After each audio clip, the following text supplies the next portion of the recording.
money, getting more clients, and being happier. Just to make sure I'm on the right track. Show of hands. Who wants to get more clients? Who wants to make more money? Who wants to be happier? Okay, so I think you'll like this one. Let's get started. Now the good thing is that all of this is about one thing, and one thing only, and that is focus. You can get more clients, you can make more money, you can be happier, and you can achieve actually anything in life you want if you have focus. Now that's all nice and well, but how do you get focus? And how will it get you, say, more clients? Now with clients, and this is especially true in the beginning, when you just start your business, you do really think more is better. But how many clients do you have that take up a lot of your time, always want special prices, always want extra fast deliveries, yet then they pay late or not at all? All of them. Really? Do you really want more of those clients? No. Thanks, Steve. Good, thank you. I like all this participation. So what about the ideal clients? Clients who order regularly, pay on time, don't complain, and in fact recommend you to others. Wouldn't you like to have more of those? Yes, Inge. Yes, Inge. And this is where the focus comes in, okay? Because the problem is, if you spend a lot of time on these time wasters, very often you don't have the time or the energy to go and find out these really good clients. In fact, they're often a little bit in the background. You almost tend to forget about them. So, what I'd like you to do is take 15 minutes, only 15 minutes, not right now. Take 15 minutes and describe in great detail who your ideal client is. Okay, think about it for yourself. Who is it? What kind of clients would you like to have more of? Who are the ones that you really, want to get more of? Once you've established that, then you have to start thinking about how you're going to get those clients. So really focus on them. Focus your marketing efforts on getting those clients. Where do they go? What do they read? Who do they listen to? Who do you know who can introduce you to them? Okay? Focus on them, and you will soon see that you will get more of those. So how about making more money? Ooh. Yes, making money. It's quite easy to make more money, actually. There's only two ways to make more money. Earn more, or spend less. I know, I've got amazing insights. You would never have known if I hadn't told you, okay? Now, spending less is relatively easy, actually, but you do need to focus on it. You need to spend some time on the internet. You need to speak to people like John Dowden from Utility Warehouse or Robin, to get better prices, or Peter for the utilities, or you. So spend some time. Now, this will take a little bit longer, so I would suggest you take one day at some point in the next month and just say, right, I'm going to go through all of my expenses and see where can I make some savings, who can help me with that, and it will be the best day you've spent in a long time. Okay? So how about earning more? Yes, great. Roger's already alluded to it. You can make more money by charging more. Okay. Now I know that in these tough times that may seem a little bit counterintuitive, and I say things like, "Oh, my clients won't go for it," and my industry things are different, I can't do that. But there's something about perceived value, and the more expensive something is, the more value people will think it has. So if you have a wooden serving tray, for example, and you see that at a jumble sale for 50p, you'll think it's worth 50p. If you see a similar tray in Harrods for sale at £257, you'll think it's a very valuable serving tray. Okay, some of you might think, well, it's hugely overpriced, but my point is, Harrods sell a lot of wooden trays. And who do they sell it to? They sell it to the ideal client, the one who has money, the one who's willing to spend it, and the one who's happy to recommend other people to go there as well.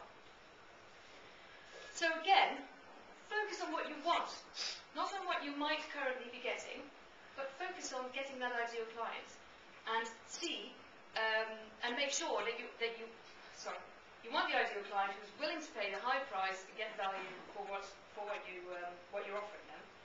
And I am, of course, implying that you do offer excellent value in everything you do.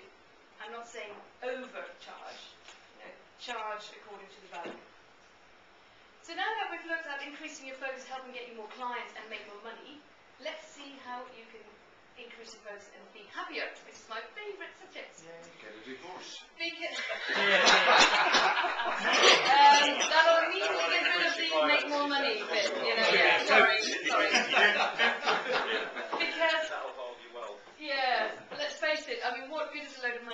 happy. And I would say go for both, because sometimes people imply that you can't have both. You know, that lots of money means unhappiness. That's not true. You know, you can try and get both. So let's go for the whole hog. But happiness is a funny thing. Some people who seemingly have everything seem to chase it forever, whereas others who may have nothing may have it in abundance. So what makes a person happy? Now this is of course different for different people, so you need to look at yourself and see what makes you happy. But I'd like to draw your attention to a very interesting study that was done about happiness.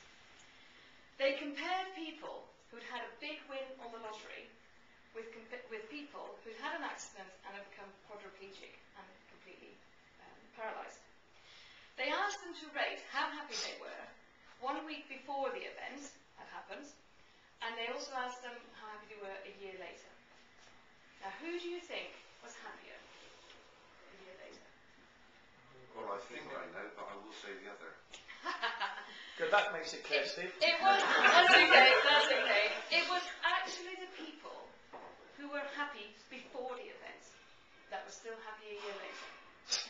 The ones that were unhappy before the event were still unhappy later, regardless of what had happened to them. Okay, so whether it was the lottery win or the accident, it didn't really change their level of happiness. And this shows that what's going on in your life doesn't actually determine how happy you are. It's your attitude to happiness that determines how happy you are. And whilst we may not be able to change what happens to us, either good or bad, however hard we try, we can change our attitude. And that's where the last bit of focus comes in. I want you to focus on being happy right now. If you, on a scale of 1 to 10, had to rate your happiness right now, what would it be? 25. Okay? Math says for that. If somebody says something, oh, it's only a 5, you know, you might think that's not very good. But think about it a different way. Better than 1. Okay? By all means, strive to get it up to a 10. It's great to have goals, work towards things, it's fantastic. But make sure that you're happy with what you have right now. Don't always focus on what you don't have or what you haven't achieved yet. Focus on what you do have and what you have achieved. Think about, you live your life right now.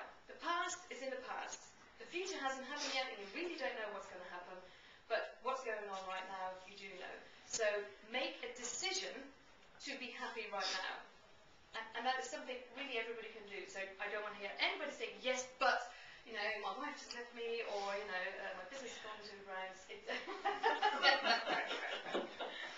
You know, because it is really a decision within yourself that you can make to be happy.